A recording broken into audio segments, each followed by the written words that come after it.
Estou iniciando aqui uma apresentação da fonte do televisor Philips modelo 20PT 4331, 3331 ou 14PT 3131, 4131 ou 21PT 5435. Essa fonte atua nesses três modelos aí, ou 6 modelos quase, aonde eu irei explicar todas as áreas principais que apresentam defeitos para o não acionamento do TV.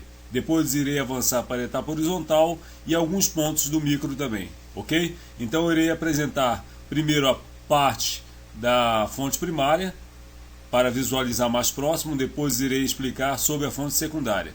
Então eu vou dar um zoom nesse ponto da fonte primária aqui e depois mostrarei a fonte secundária, certo?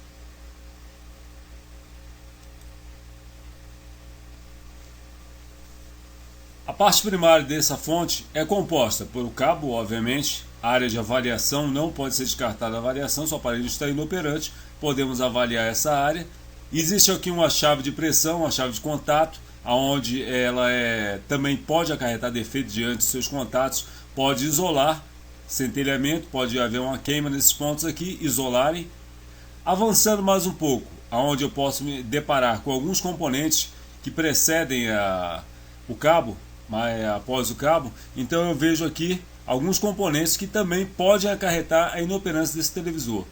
Mas, se vocês fizerem, eu já expliquei várias vezes em alguns outros vídeos meus, que a avaliação geral desses componentes sempre são visuais.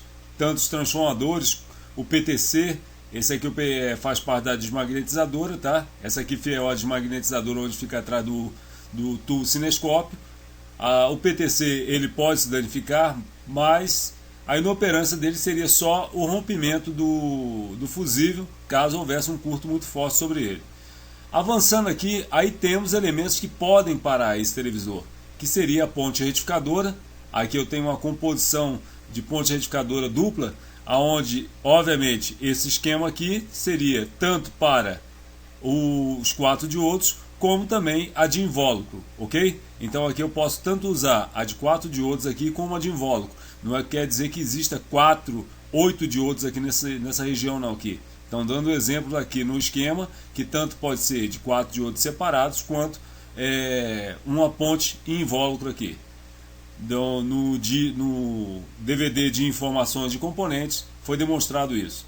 Então a composição dessa fonte entre diodos pode acarretar o rompimento do fusível. O fusível rompido, obviamente, primeiro avalia-se os componentes frontais visualmente. Se não há nada que possa acarretar esse defeito, então passamos à fonte, onde essa fonte primária aqui, a composição dela é dos 4 diodos. Verifica-se, se for 4 diodos separados, verifica cada diodo individual. Caso seja a ponte, verifique-se a ponte, onde existe o contato, 4 terminais, e você verifica se estiver em curto.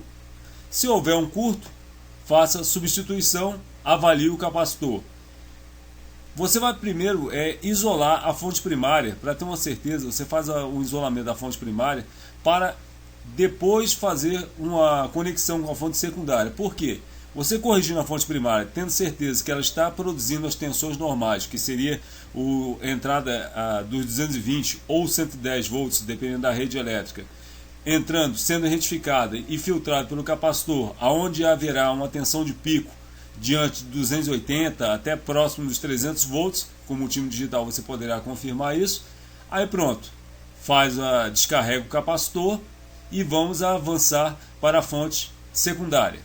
Na fonte secundária eu encontro outros componentes que fazem também conexão com a primeira parte da fonte primária. Ela recebe tensão da fonte primária. Aqui você pode ver marcado aqui, 303 volts. Esse 303 volts sai pelo pino 2 e entram entre 302 volts no integrado, que é um SMD, tá? É o TA 1506 ou 1507 em outros televisores, mas esse aqui é o 1506. Ele aqui recebe uma tensão no pino 14, 302 volts. Pronto, então se houve um curto-circuito na parte inicial, por que esse curto pode não ter avançado? Então por isso que eu fiz a avaliação primeiro da fonte primária isolada, para depois avançar para a fonte secundária. Conectando a fonte secundária e você conectando a série e apresentando um curto-circuito, obviamente as peças que são conectadas a essa tensão, como tanto esse integrado aqui como o MOSFET, eles podem ter sofrido essa alteração elétrica. Então vamos fazer a substituição dos dois. Troque os dois diretamente. Pronto. Colocando os dois no local, tendo a tensão nominal aqui, chegando a eles, não havendo mais nenhum curto, obviamente, e a televisão ainda não entrou em operação, aí passamos aos outros componentes que fazem parte também de inicialização do televisor. Aonde eu tenho esse BC857, ele é um SMD, ele pode inoperar o televisor, ele pode deixar o televisor inoperante. Então faço a avaliação. É um transistor PNP, onde você pode verificar aqui que as tensões são pequenas, mas é um transistor PNP que pode fazer a televisão parar. Tenho aqui um PDTC 14 ou 143ZT. Ele também é um transistor menor porte, mas também pode inoperar essa fonte. Então também tem que ser avaliado. Ele, você já pode ver que a configuração dele existe 2 resistores e depois uma saída, um transistor NPN. Ele não é um Darlington, não é a configuração de um Darlington, mas existe, você tem que aumentar a resistência ôhmica do multímetro para fazer a medida dele, ok? Então faça a avaliação dele, pronto.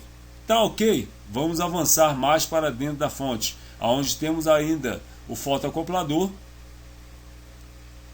Avançando aqui, eu tenho o fotoacoplador, que pode também ter rompido tanto o transistor como também entrada em curto. Então eu faço a avaliação sobre ele, tendo essa noção que ele está ok, então eu vou avançar mais para frente ainda.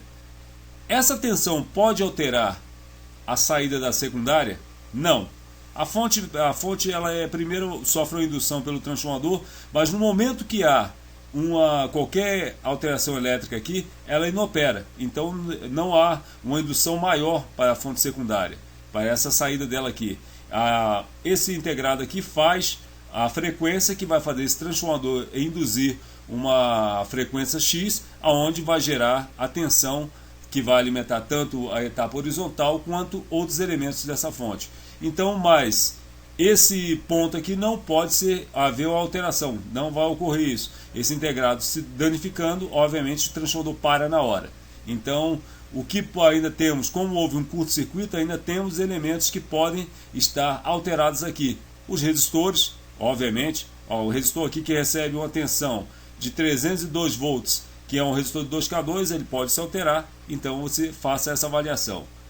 Todas essas dicas eu estou dando sobre um curto-circuito que aconteceu diante de uma alteração elétrica ou um curto-circuito que danificou a etapa primária ou os diodos, avançou, mas não danificou o capacitor não houve inchaço, ele apenas houve a interrupção pelo fusível, então inoperou aqui. Mas foi detectado que o integrado e o MOSFET estavam danificados, foi feita a substituição e ainda ocorre a inoperância do televisor. Mas outra coisa que você tem que avaliar também é que se houver aí um acúmulo de tensão sobre o capacitor, então o defeito ainda continua na secundária. Então temos que fazer uma varredura geral de todas as peças que estão na etapa secundária para liberar esse televisor. Mas o defeito ainda consta sobre essa etapa aqui. Posso pegar esse integrado danificado? Pode acontecer. Já houve vários casos dentro de oficina onde foi comprado a peça nova e ela se danificou, devido, obviamente, não ter sido feita uma avaliação correta, um transistor desse em curto ou outro elemento aqui em curto, e foi colocado integrado antecipadamente sem ser feita a avaliação, e aonde ele se danificou. E o técnico ficou avaliando os componentes sem considerar que ele pode estar danificado, mesmo que ele esteja chegando a tensão aqui sobre ele, tá? E mesmo que a série não esteja acesa por completo. Então, faça a avaliação, detectou um componente alterado, substitua esse componente de novo.